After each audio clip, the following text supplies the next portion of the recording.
হয় তাহলে একজন সাধারণ নাগরিক যার কোনো পরিচয় নাই, যার প্রশাসনে বাবা, খালু, চাচা, ফুফা এগুলো নাই, বা যার কোনো বড় পরিচয় নাই, তার আসলে অবস্থাটা কোথায়, কোন জায়গায় যেতে পারে।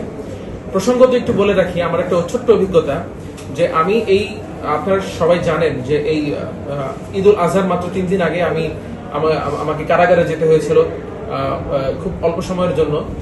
তো সেই সময়টা যেটা হয়েছিল আপনারা জানেন যে একটা মিথ্যা মামলা দিয়ে ছাত্র দলের পক্ষ থেকে আমাদেরকে একটা মিথ্যা মামলা দিয়ে প্রকৃত মামলায় দোষীদেরকে গ্রেফতার না করে মিথ্যা মামলায় আমাকে গ্রেফতার করা হয়েছিল। তো আমাকে যখন জামিনের, আমি পরবর্তী দিন সকালে জেলখানায় যখন আমার জামিনের কাগজপত্র আসলো, তখন ওখানকার জেল সুপার আমাকে বলছেন যে আসলে ভাই দেখেন, আপনাদের তো প্রভাব আছে, আপনাদের তো মানে একটা পরিচিতি আছে দেশব্যাপী, যার কারণে আপনারা এত সহজে এত কিছু, কিন্তু এইখানে অনেক মানুষ কোনো অপরাধ ছাড়া, কোনো কারণ ছাড়া পুলিশ জাস্ট তুলে নিয়ে এসে ঢোকায় রাখে জেলখানায়, মাসের পর মাস তারা তাদের জীবনটা এভাবে পচতে থাকে। তো এই যে আসলে অবস্থা, এই অবস্থাটা আসলে বাংলাদেশের জন্য খুবই একটা মানে দুর্ভাগ্যজনক একটা পরিস্থিতি।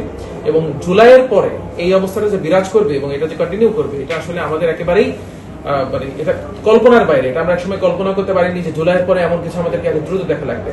বিশেষ করে যেই পুলিশের হাতে জুলাইয়ে বাংলাদেশের সহস্রাধিক নাগরিক, নিরাপরাধ নাগরিকের জীবন গিয়েছে, সেই পুলিশের সংস্কারের প্রশ্নটা এত বাজেভাবে অবহেলা করা হয়েছে ইন্টারিম আমলেও, এবং এখন তো এটা নিয়ে মনে হয় কোনো প্রশ্নই নাই। এমনকি যে সংস্কার প্রস্তাবগুলো আনা হয়েছিল সেখানেও দেখা যাচ্ছে সবগুলো আস্তে আস্তে তুলে দেওয়া হচ্ছে। ইভেন পুলিশের যে পোশাক থেকে পরিবর্তন, এটা তো সিম্বলিক পরিবর্তন। পোশাক পরিবর্তন তো আসলে তেমন কিছু না, বাট এর একটা সিম্বলিক মিনিং আছে, এর একটা সিম্বলিক একটা গুরুত্ব আছে, সেটাকে পর্যন্ত এখন আবার আগের জায়গায় নিয়ে যাওয়া হচ্ছে। ফলে এই পুলিশ সংস্কারের বিষয়টা আসলে কতদূর, কবে হবে, এই পুলিশ যে নাগরিককে হেনস্থা থেকে বাঁচানোর পরিবর্তে হেনস্থা করছে, এই দুর্ভাগ্যজনক বাস্তবতা আমাদেরকে কতদিন দেখতে হবে সেই প্রশ্ন রেখে আমি আমার কথা শেষ করছি। আমাদের ক্রিয়া সেলের সম্পাদক বাকি কথা বলবেন।